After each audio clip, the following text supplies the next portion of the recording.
বন্যায় ভাসছে দিল্লি সহ উত্তর ভারতের বিস্তীর্ণ এলাকা, প্রাণ গিয়েছে বহু মানুষের। এবার রাতভর মুষলধারে বৃষ্টিতে জলমগ্ন উত্তরবঙ্গের বহু এলাকা। ভুটান পাহাড় ও ডুয়ার্সে রাতভর বৃষ্টিতে কার্যত বানভাসী বারানহাট, বিন্নাগুড়ি, গয়েরকাটার বিভিন্ন এলাকা। তবে ভোগান্তি এখনো হচ্ছে না। গোদের ওপর বিস্ফোরণের মতো বৃহস্পতিবারও উত্তরের একাধিক জেলায় ব্যাপক বৃষ্টির সতর্কতা জারি করেছে হাওয়া অফিস। ফলে প্লাবিত হতে পারে নিচু এলাকাগুলি, নদীগুলিতে বাড়তে পারে জলস্তর, ফলে উত্তরে বিপদ আরো বাড়বে।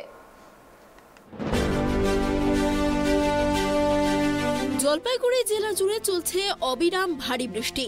ভুটান পাহাড় ও ডুয়ার্সে অতিবৃষ্টির জেরে ফুঁসছে হাতিনালা ও আড়ং খাসা নদী। নদী ফুলে ফেঁপে ওঠায় প্লাবিত জলপাইগুড়ির বানারহাট ব্লকের একাধিক এলাকা। জলপাইগুড়ির গয়েরকাটার অজয় ঘোষ কলোনি ইতিমধ্যেই জলমগ্ন। জ্যোতির্ময় কলোনি প্রায় 150টি বাড়ি জলবন্দী। ঘরবন্দী হয়ে রয়েছেন মানুষ। উদ্ধার কাজে হাত লাগিয়েছেন এলাকার নবনির্বাচিত পঞ্চায়েত সদস্যরা। কোথাও দড়ির সাহায্যে, কোথাও পিঠে করে পার করা হচ্ছে মানুষকে। সরিয়ে নিয়ে যাওয়া হচ্ছে নিরাপদ জায়গায়। হাতিনালার জল উপচে ঢুকে পড়েছে বিন্নাগুড়ি, SM কলোনি, নেতাজি পল্লী, সুভাষপল্লী এলাকায়। চা বাগানের ওপর দিয়ে বইছে জলস্রোত। ধূপগুড়ি শহরের বিস্তীর্ণ এলাকা জলমগ্ন হয়ে পড়েছে। কোথাও হাঁটু সমান জল, তো আবার কোথাও কোমর পর্যন্ত জল। ভোগান্তি বাড়ছে শহরবাসীর। আর ভুটান সীমান্তে জয়গাঁও এলাকার একাধিক জায়গায় ধস নেমেছে। যোগাযোগ প্রায় বিচ্ছিন্ন। জল ঢুকে গিয়েছে একাধিক বাড়িতে। রান্নাঘর থেকে শুরু করে শোয়ার ঘর সর্বত্র জলমগ্ন। ক্ষতিগ্রস্ত একাধিক বাড়ি। রান্নাঘরে জল ঢুকে যাওয়ায় একাধিক বাড়িতে জ্বলছে না উনুন। প্রায় কয়েকশো বাড়ি জলমগ্ন।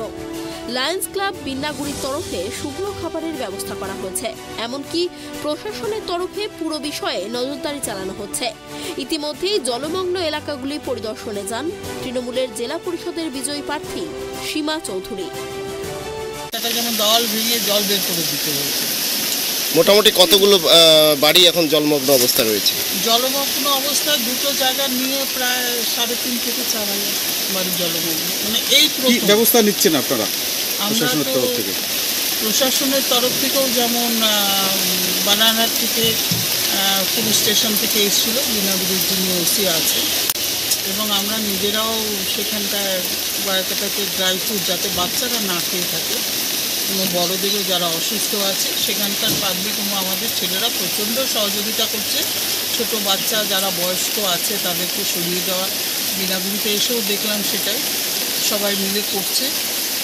তো প্রথমে শুকনো খাবার এখানে দেওয়া হচ্ছে, তারপরে খিচুড়িও রান্না হচ্ছে, সেটাকে প্রত্যেকের বাড়িতে। কারণ আপনারা দেখছেন জলমগ্ন অবস্থা, কেউ রান্না করতে পারছে না, যাতে তাদের থাকার ব্যবস্থা তাদের করা হয়েছে। আমাদের বিন্নাগুড়িতে জুনিয়র হাই স্কুল খুলে দেওয়া হয়েছে।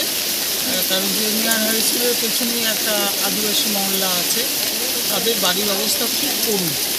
ছোটো বাচ্চা দিয়ে তাদেরকে স্কুলে শিফট করা হয়েছে। আর সেই গয়েরকাটাতেও তাই ম্যারেজ হল এবং ICDS সেন্টার স্কুল, যেগুলো উঁচু জায়গা আছে, কারোর বাড়ি উঁচুতে আছে, সেগুলো জায়গা প্রত্যেকে সহযোগিতা করেছে।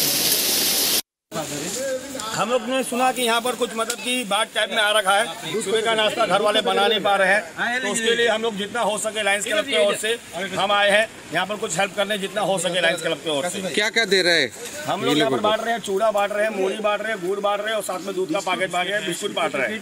कौन किसके तरफ से? लायंस क्लब की तरफ से। বিনাগুড়ি। এদিকে এদিনও আলিপুরদুয়ারে প্রবল বৃষ্টির সতর্কতা জারি রয়েছে। বৃষ্টির পরিমাণ বাড়বে মালদহ, উত্তর ও দক্ষিণ দিনাজপুরে।